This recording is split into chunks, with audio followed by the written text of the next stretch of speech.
एक बार ढोलकपुर जंगल में चीका और मीका आपस में खेल रहे थे।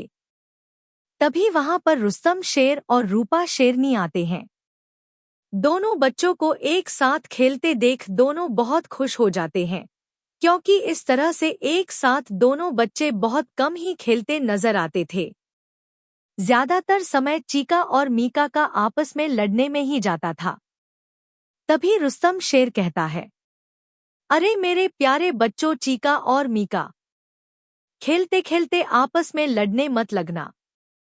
और मीका तुम अपने बड़े भाई को ज्यादा परेशान भी मत करना। ऐसा बोलकर रुस्तम शेर और रूपा शेरनी वहां से जाने लगते हैं।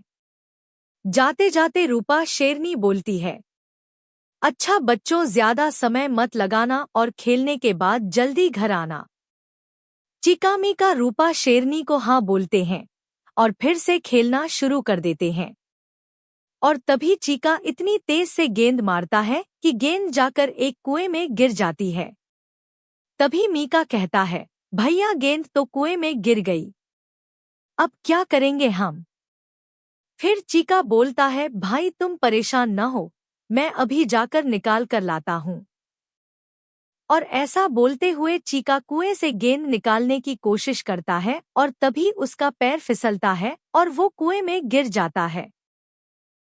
बड़े भाई चीका के कुएं में गिरते ही मीका जोर जोर से चिल्लाने लगता है, भाई भाई कोई बचाओ मेरे भाई को, मैं तो बहुत छोटा हूँ, मैं कैसे बचा पाऊंगा अपने भाई को, कोई तो आओ। लेकिन वहां आसपास कोई नहीं होता जो चीका को बचा सके। तभी मीका को एक रस्सी दिखाई देती है। वो दौड़ कर जाता है और रस्सी उठाकर लेकर आता है। फिर कुएं में फेंकते हुए बोलता है, भाई इस रस्सी को जोर से पकड़ना, मैं तुमको बाहर से खींचूंगा। फिर चीका रस्सी पकड़ता है और मीका बाहर से रस्सी खींचना शुरू करता है। अब क्योंकि चीका बड़ा और भारी होता है, इसलिए छोटे से मीका को खूब मेहनत खूब ताकत लगानी पड़ती है। लेकिन वो बिना कुछ सोचे बस अपनी पूरी ताकत भाई चीका को बचाने में लगा देता है। तभी मीका और जोर से रस्सी बाहर की ओर खींचता है, जिसे पकड़कर चीका बाहर आ जाता है।